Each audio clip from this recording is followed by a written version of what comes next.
di ba? Yung sumasakit siya, sumusubok. Saka nakakita utos sa lahat ng iyong department head, magpo-commute. Kalokohan yun.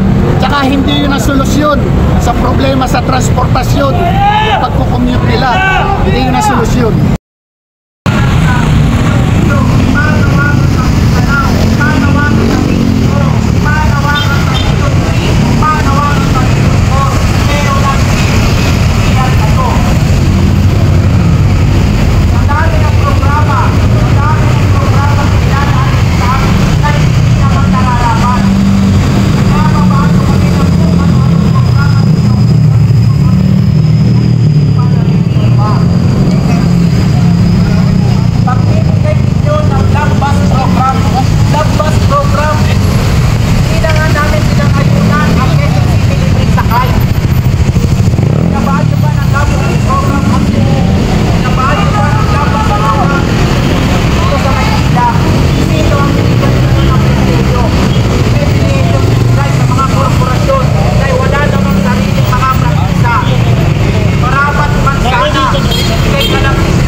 Sir, pwede matanong ko lang po, ano po yung pinapanawagan natin ngayon sa gobyerno? Ano po yung reason bakit po tayo nagkakaroon ng previous protesta?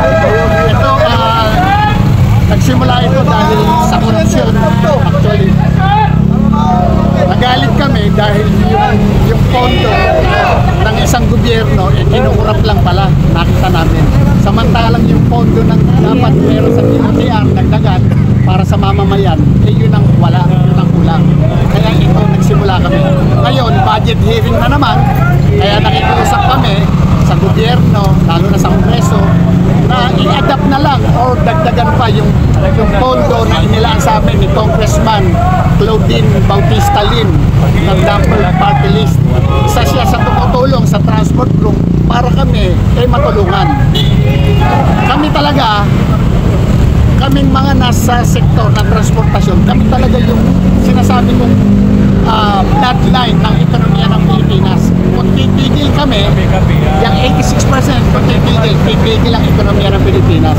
Kaya ang panawagan namin, lalo na sa Pangulo, kung pwede lang, maglagay ng tamang sekretary. Hindi yung shadow lang nung umalis na sekretary or lumipat or umawak ng ibang ahensya na nandun pa rin siya sa DOTR. Halos siya pa rin ang nagpapatakbo ngayon ng DOTR. Yung OIC ngayon, shadow niya lang. Kaya kung ano yung ginagawa nung naunang sekretary, nagbablog, yung bagong upo, nagbablog na rin. Napanood niyo ba yung sumasakit siya, sumusubok? Saka nakakita utos sa lahat ng iyong department head, magpo-commute. Kalokohan yun.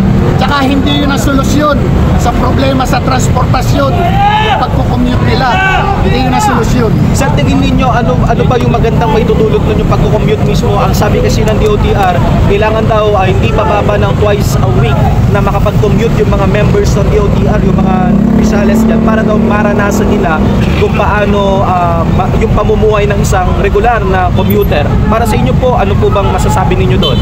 Kalokohan yun. Scripted yun. Walang kwenta yung pagko-commute nila. Nung mga naging estudyante yan, nag-commute na yan eh. Acting lang yun. Napakapangit ng gumawa ng script nila. Kukuha rin lang sila ng director. Hindi pa marunong. Kukuha ng artista, sila lang. Dapat ginalingan nila yung acting nila. Yung script nila. Hindi yun makakatulong sa ekonomiya natin. Sa korupsyon, hindi yung makakabawas. Kami dapat ang tignan nila yung mga nandyan. Pag bumabaha, dahil kinukurakot yung pondo ng DPWH, pag bumabaha, kami yung nagsasuffer. Nasa karsada pa kami. Inihahatid namin, sinusundo namin yung mga pasahero gamit yung aming sasakyan. Pag lumusong sa baha, kailangan namin i-doble ang maintenance. Kailangan namin yung mga grasa, palitan, doble yung maintenance namin dahil dyan sa baha na yan. Sir, ito po bang group ninyo pupunta rin sa September 21 sa mga ikinakasang iba't ibang kilos protesta? Malamang, pupunta kami doon talaga para suportahan yung katiwalian kasi yung sa September 21, katiwalian talaga yung ino-oppose namin sa gobyerno. Tanggalin yung dapat tanggalin. Managot yung dapat managot. Ikulong yung dapat ikulong. Sir, maraming. Siguro isa lang.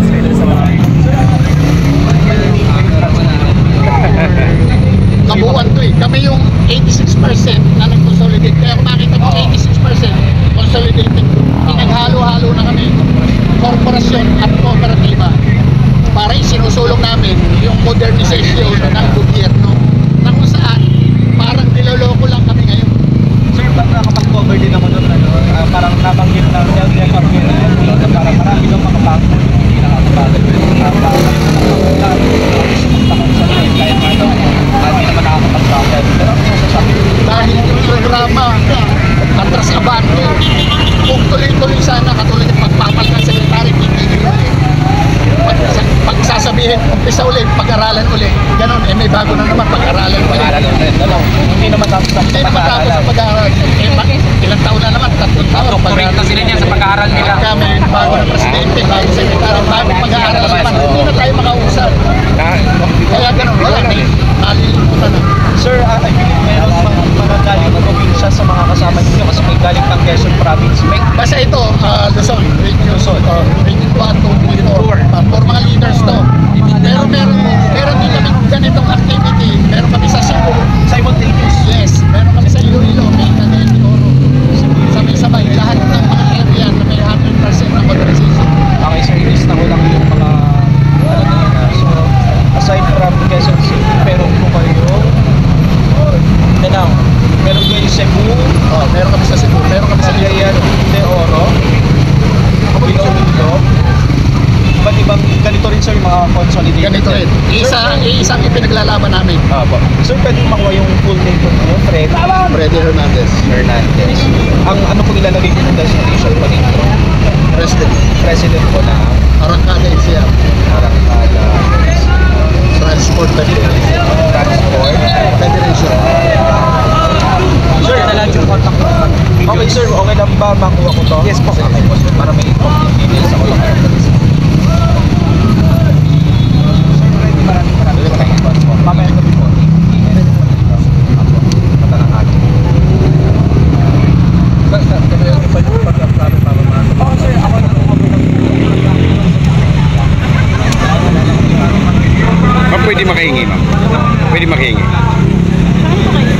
Vlogger po. Diyan ako sa kabila kay ano, kay ha? Sir, sorry, I Ha? Sa mga rally ako. Diyan ako nakatulong kay Gerald ano.